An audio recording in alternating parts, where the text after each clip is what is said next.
Hey everybody, Jared Jones, and this is your Central Florida Real Estate Market Update.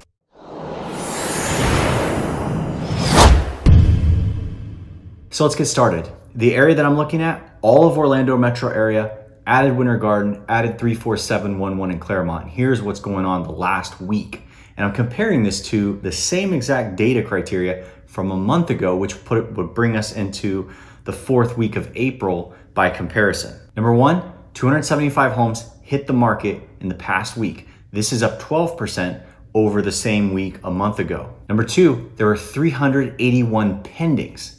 This is an increase by 33%, one of the largest changes in the indicators that we've seen in May versus last month. A sign that buyer activity is increasing. Buyers are becoming more comfortable getting into the market. Next point is the sold volume. In the past week, there were 148 sold homes that actually closed and settled in these areas versus 149 same week in April. So as you can see, the actual homes that settled same with a month ago are really kind of on the same platform. They're not really adjusted or changed. Now based on that high pending number that I just gave you, almost 400, keep in mind probably 80 or 90 of those are gonna fall out, but you're gonna have about 300 net homes that should close at some point in the future, which should bring that number up.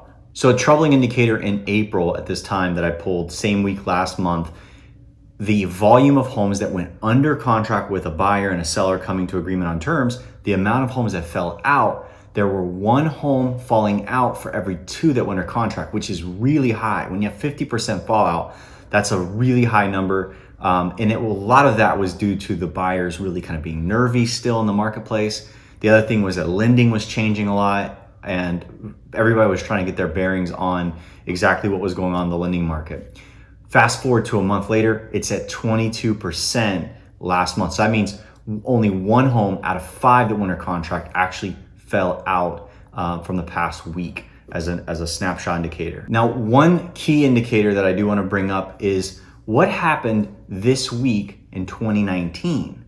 Well, there were close to 400 homes sold this same week against last year. Now, obviously, if you have 400 homes sold, we only had 148 this year. By comparison, we did 37% of what we would have done if we were in a normal marketplace. And I believe we probably would have trended higher than 400 this year. So the sales volume by itself as its own indicator is very, very low. So on one hand, the news tells us that our pending volume, homes going under contract, should result in some increase in our net overall sales.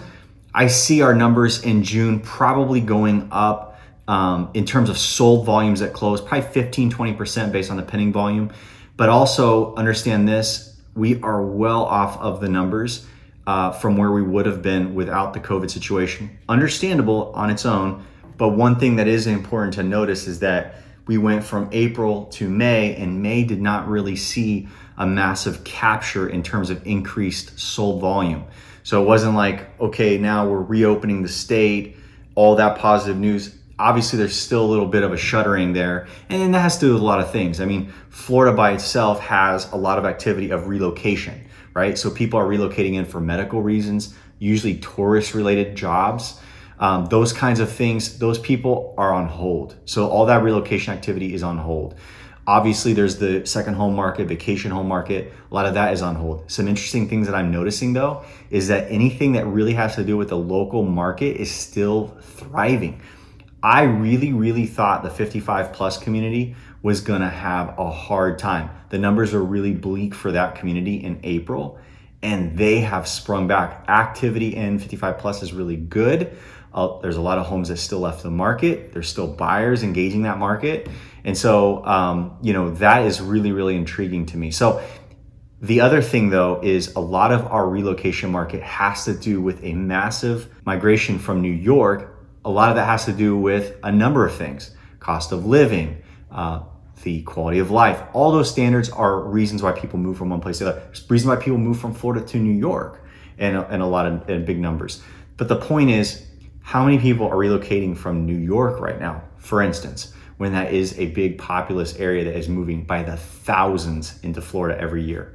That New Jersey as well. So those places are just seeing much more of a stagnancy. I don't know that Florida is encouraging out-of-state travel. In fact, I know they're not for those particular areas. So that's going to hinder a lot of the buying activity, the interest in, and I'm noticing in my view, those types of buyers are just not as active as they typically are throughout the year. I'm always talking to someone from New York who's trying to get into the Florida market, and it just seems like that's dropped off. So a lot of that will help when that starts to resume, but as of yet, it's still not there.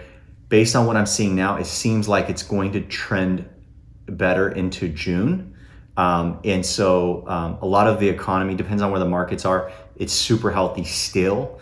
But at the same time, if your home is really rural, if your home needs work, if your home is in a higher price range, you have a still more of a steep wall in the market we're in because those homes are having challenges even now. A lot of the movement that we're seeing in the marketplace is in the lower price ranges. That's the market update for now. We'll keep in touch with next month and see how things shake out as we return to the new normal. We'll see you guys real soon. Just about every agent will promise to sell your home, but I guarantee it. Hi, I'm Jared Jones, broker owner of Jones Group Real Estate, and I will sell your home guaranteed, or I'll buy it myself. My team and I sell more homes than just about all other agents in the Central Florida market, that I'm just able to do more to get your home sold. According to Real Estate Board statistics, my homes are just more likely to sell, and they sell nearly twice as fast as the average agent, and at just over 3% more than the board average. And if I don't do everything that I say I'm gonna do, no lengthy long-term contracts, you can fire me. But based on nearly 4,000 satisfied career transactions and nearly 100 recent Google and Zillow reviews, you will be happy.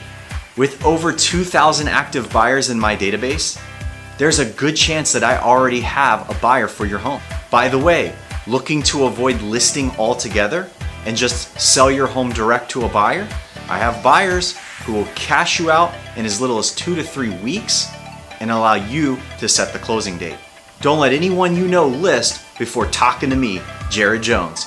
It won't cost you anything to find out how my 18 years of experience can help you maximize your home's equity. But not talking to me first could cost you thousands. Call me today, 407-706-5000, 407-407-706-5000. I'm Jared Jones with the Jones Group, and I guarantee in writing that your home will sell, or I'll step in and buy it myself. With our home, low hassle was a must. Jared was our main point of contact, but he had a team of experts around him to make sure no detail was missed. Jared Jones is the way to go. Call 706-5000. Get your home sold guaranteed.